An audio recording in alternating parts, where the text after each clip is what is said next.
सर्दियों का समय चल रहा है और गुंजन ठंड से परेशान घर के सारे काम कर रही होती है।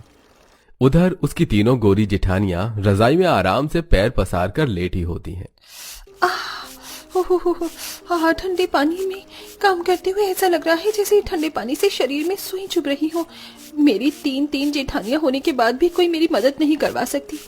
अब सब अपने नए कंबल में आराम से कमरे में सो रहे हैं। गुंजन कड़ी ठंडी में बाहर आंगन में बैठी हुई कपड़े धो रही होती है। उसके सारे कपड़े भीग चुके थे। मेरा तो शरीर अब काम करना बंद कर रहा है। लगता है मुझे कमरे में जाना चाहिए। थोड़ी सी गर्माहट मिलेगी तो शायद हाथ पैर चलने लगे। गुंजन सर्दी से कांपते हुए उठकर कमरे की तरफ जा रही होती है, लेकिन ये क्या, अचानक वो ठंड से सुन पड़ जाती है और वहीं गिर जाती है। उसके गिरने की आवाज किसी तक नहीं पहुंच पाती।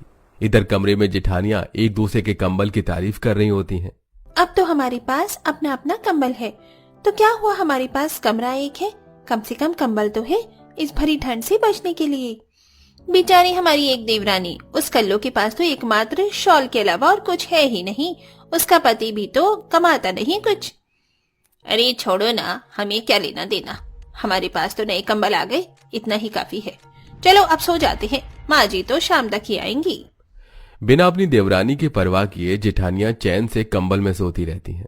उधर बेचारी देवरानी गुंजन ठंड से ठिठुरते हुए वहीं गिरी पड़ी रहती है। लेकिन इस बेचारी की ऐसी हालत क्यों थी? घर में 4 बहू होने के बावजूद भी एक ही कमरा क्यों था, और घर की फिर जिम्मेदारी भी सिर्फ एक के ऊपर? ये सब जानने के लिए हमें कहानी को शुरू से जानने की जरूरत है।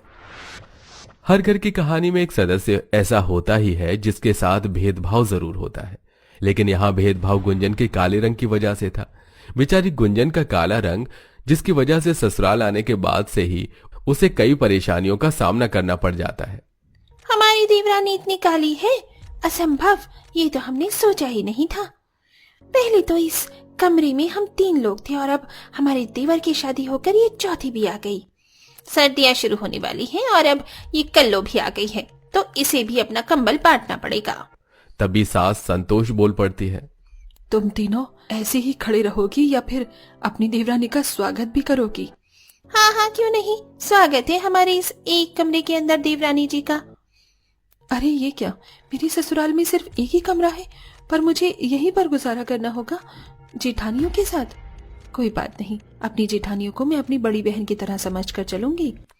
जहां गुंजन अच्छे स्वभाव के साथ जेठानियों के लिए अच्छा सोच रही होती है, तो वहीं जेठानियों के मन में तो उसे अपने से दूर रखने का ही चल रहा होता है। चाहे कुछ भी हो जाए, इसे मैं अपनी तरफ सोने नहीं दूंगी। इसका काला चेहरा सुबह के वक्त देखूंगी तो सारा मूड खराब हो जाएगा। कमरा नहीं, धर्मशाला बना दिया है इस कमरे को, बस भरते जाओ और बढ़ते जाओ। क्या हुआ बहू, तुमने कुछ कहा क्या? नहीं माँ जी, भला मैं भी कुछ बोल सकती हूँ क्या? अच्छा चलो, अब इस कमरे में अपनी देवरानी का बिस्तर भी लगा दो। आज इसकी सुहागरात होगी। मैं तो घर के बाहर गोबर के घर में ही सो जाऊंगी जहाँ उपले रखे हैं। संतोष इतना कहकर घर से बाहर चली जाती है। अब तुम्हें कुछ सिखाने की जरूरत तो लग नहीं रही, तुम खुद भी अपना बिस्तर सेट कर सकती हो। मुझे तो विश्वास नहीं होता, पहले तो इस एक कमरे के ससुराल में हम 3 थे और अब एक और आ गई है। हाँ तो क्या हुआ, इसके आने से तो हमें अब एक नौकरानी की जरूरत नहीं पड़ेगी, अपने सारे काम इसी से करवा लेंगे। गायत्री की बात सुनकर शीतल और निशा दोनों मुस्कुराने लगती हैं। उधर गांव के सब्जी बाजार में गांव की औरतें संतोष से कहती हैं, अरे संतोष, चुपचाप तूने शादी तो करवा दी अपनी बेटी की, लेकिन आज तक तेरी 4 बहू में से किसी की भी मुंह दिखाई की रस्म नहीं हुई।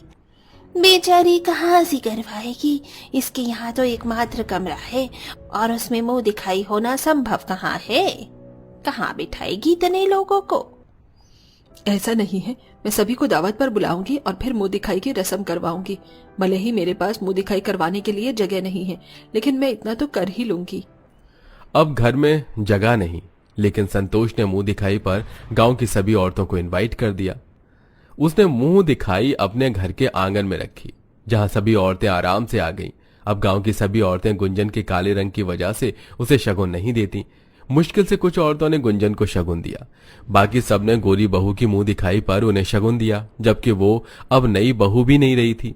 उस वक्त उनका बर्ताव अच्छा होता है, लेकिन सभी के जाने के बाद कमरे में आते ही तीनों गोरी बहू अपनी अपनी जगह घेर लेती हैं।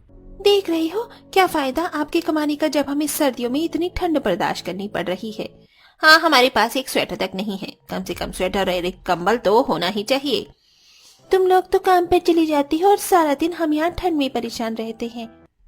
कल तक तनख्वाह मिल जाएगी तो हम तीनों भाई तुम्हें थोड़े पैसे दे देंगे, तुम अपनी स्वेटर और कंबल खरीद कर ले आना। अब हम तुम्हें कमरा तो नहीं दे सकते, लेकिन तुम्हें स्वेटर और कंबल के पैसे तो दे ही सकते हैं। हाँ, इतना तो पॉसिबल है। तीनों भाई ये सब बोल रहे होते हैं। चौथा भाई अपनी पत्नी की तरफ देख रहा होता है, आखिर वो उससे कुछ क्यों नहीं बोल रही। मैं समझ सकता हूं, इस इकलौते शॉल में ठंड का रुक पाना बहुत मुश्किल है, लेकिन मैं कोशिश करूंगा तुम्हें कुछ पैसे देने की। आप हो मेरे लिए इतना ही काफी है। मैं यहाँ इस एक कमरे में आपके साथ आराम से गुजारा कर सकती हूँ। अब कमरे में 2 कंबल थे, एक चारों भाई ले लेते हैं, दूसरा चारों बहू। काली बहू एक कोने में लेटी होती है। रात भर तीनों गोरी जेठानियां कंबल को ऐसे खींचती हैं कि गुंजन के पास कंबल का एक कोना भी नहीं बच पाता। रात भर उसे ठंड से तड़पना पड़ता है। काश कि मेरे पास एक कंबल होता, बहुत ठंड लग रही है। कुछ दिन बाद तीनों गोरी जेठानियों को उनके पतियों से पैसे मिल जाते हैं और वो बाजार में शॉपिंग करने के लिए जाने ही वाली होती हैं। जेठानी जी, आप सभी कंबल और स्वेटर खरीदने जा रहे हो। अगर आप सभी के कुछ पैसे बच जाएं तो मेरे लिए भी खरीद लेना। गांव बसाने ही लुटेरे पहले ही आ गए। हाँ हाँ, देखती हैं। देखो, मुझसे तो उम्मीद मत रखना, अगर तुम्हें चाहिए तो अपने पति से पैसे मांग लो। तीनों हंसकर और गुंजन को चिढ़ाकर वहां से चली जाती हैं। बेचारी गुंजन को थोड़ा बुरा लगता है, लेकिन वो कुछ नहीं कह पाती। शॉपिंग करने के बाद अब तीनों गोरी जेठानियों के पास अब स्वेटर के साथ कंबल भी थे और बेचारी गुंजन के पास कुछ भी नहीं। और उस दिन के बाद से तीनों जेठानियों ने घर के कामों में हाथ लगाना भी बंद कर दिया। वो सारा दिन अपने कंबल में ही लेटे रहने लगी। जेठानी जी, काम बहुत सारा है आज। मुझे कपड़े भी धोने हैं, खाना भी बनाना है। कम से कम इस कमरे की साफ सफाई ही कर दीजिए। क्यों, हम क्या तुम्हारी नौकरानी है? खुद कर लो। मेरी तो वैसे भी सर में दर्द हो रहा है, तबीयत कुछ ठीक नहीं है।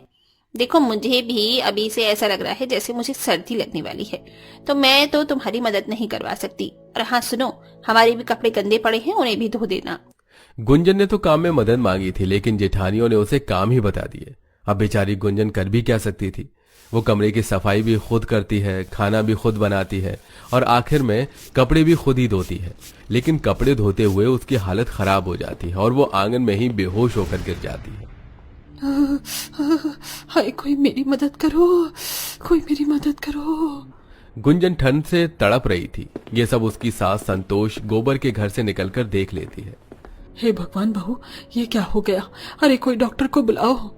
संतोष के चिल्लाने पर सभी बाहर आकर गुंजन की हालत देखती हैं। उसकी खाल ठंड से नीली पड़ने लगती है। डॉक्टर आने के बाद घर के सारे कंबल गुंजन को उड़ाने के लिए कहते हैं। देखिए, मैंने पेशेंट को दवाई और इंजेक्शन दे दिया है, लेकिन अभी उन्हें गर्माहट की बहुत जरूरत है। अगर इन्होंने ठंड में फिर से काम किया तो इनकी हालत खराब हो सकती है। आशा करता हूं आप लोग मरीज का ध्यान रखेंगे। हाँ, आपने सही कहा। अब हम अपनी बहू का अच्छे से ध्यान रखेंगे। संतोष अपनी तीनों बहुओं को सुनाने लगती है। इस कमरे में जितना हिस्सा, जितनी फैसिलिटीज तुम तीनों को मिली हैं, उतनी ही गुंजन को भी मिलनी थी। लेकिन तुमने उसके साथ इतना बुरा व्यवहार किया कि उसकी ये हालत हो गई। आज से गुंजन घर का कोई काम नहीं करेगी, सारे काम तुम तीनों करोगी। संतोष अपनी तीनों गोरी बहुओं में घर के काम बांट देती है। जब तीनों मिलकर सारे काम करती हैं, तब उन्हें समझ आता है कि ठंड में काम करना कितना मुश्किल था। कितनी ज्यादा ठंड है, मुझे तो एक पौधा तक नहीं लगाया जा रहा। अरे, मैं तो सुबह से कपड़े धो रही हूँ, मेरे तो हाथ पैर सुन्न हो गए। हमने अपनी देवरानी के ऊपर कितने अत्याचार किए हैं। आज मुझे अफसोस हुआ कि वो बेचारी पर क्या क्या बीतती होगी। घर के सारे काम खत्म करने के बाद तीनों ही एक साथ गुंजन से माफी मांगने उसके कमरे में आती हैं।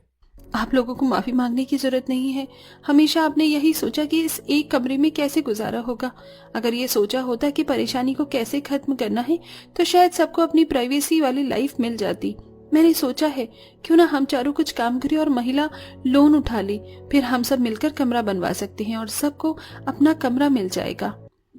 तुम्हारा सोचना बिल्कुल सही है, हम तुम्हारी मदद के लिए तैयार हैं। गुंजन अपनी जेठानियों के साथ सिलाई की फैक्ट्री में लग जाती है। इसी के चलते चारों को महिला लोन मिल जाता है। वो सभी मिलकर अपने अपने कमरे बनवाती हैं और एक अपनी सास का कमरा भी बनवा देती हैं और आखिर में सब ठीक हो जाता है और सभी अपने अपने कमरे में आराम से सर्दी गुजारते हैं और मिलकर खुशी से रहने लग जाते हैं।